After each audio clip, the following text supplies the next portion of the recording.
అనేటువంటి పరిస్థితి ఈరోజు మంగళగిరి పార్టీ ఆఫీస్లో చూస్తున్నాం. కాబట్టి ఖచ్చితంగా జనసేన పార్టీ బలపడిందని కూటమిలో ఉన్న అన్ని పార్టీలు, at the same time YCP party కూడా ఒప్పుకొని తీరాలి.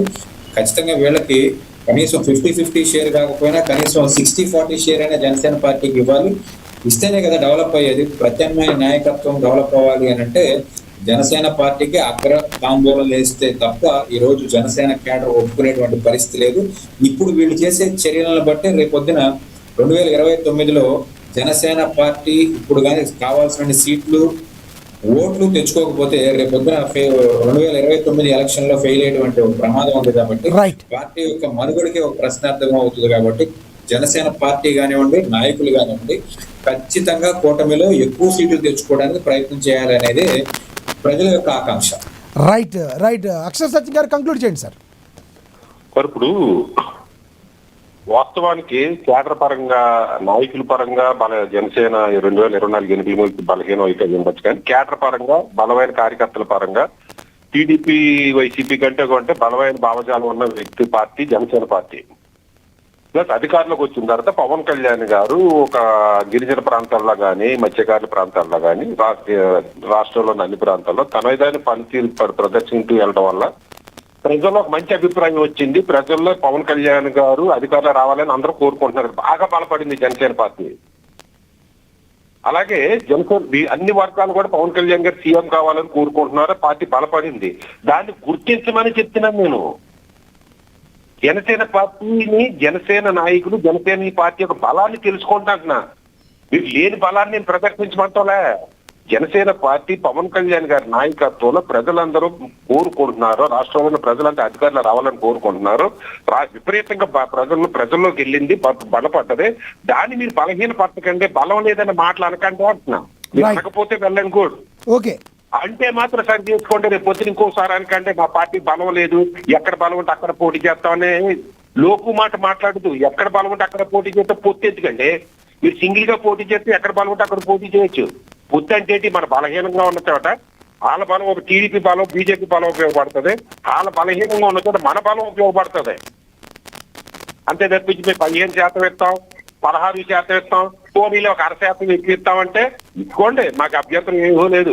మేము వేసి ఓట్లు ఇక్కడ వాళ్ళు ఇవ్వటం కంటే కూడా అక్షర్ సత్యం గారు ఇప్పుడు టీడీపీ డైరెక్ట్ గా మాట్లాడుకున్న, టీడీపీ అంటే కొంచెం పెద్ద పార్టీ, వాళ్ళు ఇష్టం కంటే కూడా వాళ్ళకంటే ముందు మేమేమీ చేయలేము మీరు అన్నట్టుగా మాకు మా బలం లేదు అంటే ఇంక వాళ్ళు మాత్రం ఏమి ఇస్తారు? ఇందులో టీడీపీని తప్పు పట్టేది లేదు, వైసీపీని తప్పు పట్టేది లేదు.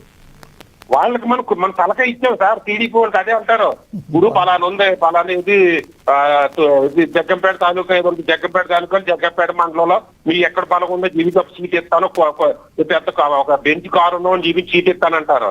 అది మా కారు లేదు, మాకు సీట్ వద్దంటారు. ఇలా అదే కదా పొత్తు పెట్టుకున్నది ఎందుకు? మేము బలహీనంగా, జనసేన బలహీనంగా ఉంది కాబట్టి పొత్తు పెట్టుకున్నారు.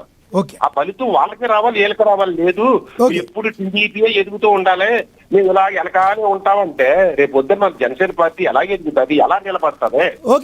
బలంగా ఉన్నాము, మేము ఇంకా బలంగా ఉన్నాము, మేము పెరిగామని చెప్పాలి. కానీ పొలిటికల్ కమిటీ చైర్మన్ బలహీనంగా ఉన్నామంటే ఇంక ఎవడు చెప్తాడండి బలంగా ఉందని పార్టీ? పవన్ కళ్యాణ్ గారు బాధను ఎవడు అర్థం చేసుకుంటాడు? తన పక్కన ఉన్న నాయకులు అర్థం చేసుకోకపోతే పవన్ కళ్యాణ్ గారు లక్ష్యాన్ని ఎవరు తీసుకెళ్తారు ప్రజల్లోకి? మనోహర్ గారు బలహీనంగా మాట్లాడుతుంటారు. షార్ట్ గా ఒకటి చెప్పండి, ఫైనల్ గా మీరు చెప్పే వర్డ్ ఏంటి, ఏం చెప్పదలుచుకున్నారు? పార్టీ జనసేన పార్టీకి జరుగుతాయి, అది పొరపాటున ఉండొచ్చు, తప్పులు చేసి సరి చేసుకుంటారు అనుకుంటున్నాను. మరి జనసేన పార్టీ చాలా బలంగా ఉంది, ప్రజల్లోకి వెళ్ళింది.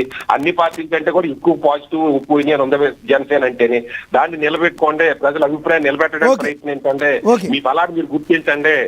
పార్టీలో ఎక్కువ మెజారిటీ తీసుకురావడానికి ట్రై చేయండి, లేకపోతే వైసీపీ వచ్చే అధికారంలోకి వచ్చే అవకాశం ఉంది. అది నిజంగా జరిగితే మీ బలహీనతే, మీ బలాన్ని మీరు గుర్తించకపోవడమే దానికి కారణం అని గ్రహించండి అని చెప్తాను నేను. రైట్. అక్షర్ సత్యం గారు మీ యొక్క అభిప్రాయం తెలియజేసినందుకు ధన్యవాదాలండి. సెంగులూరు వెంకటేష్ గారు ధన్యవాదాలండి. అదేవిధంగా పోతుల బాలకోటయ్య గారు ధన్యవాదాలు సార్. అదేవిధంగా ఎల్ఎం మోహన్ రెడ్డి గారు ధన్యవాదాలండి చర్చలో పాల్గొన్నందుకు. అదేవిధంగా జనసేన లక్ష్మీకాంత్ గారు ధన్యవాదాలండి.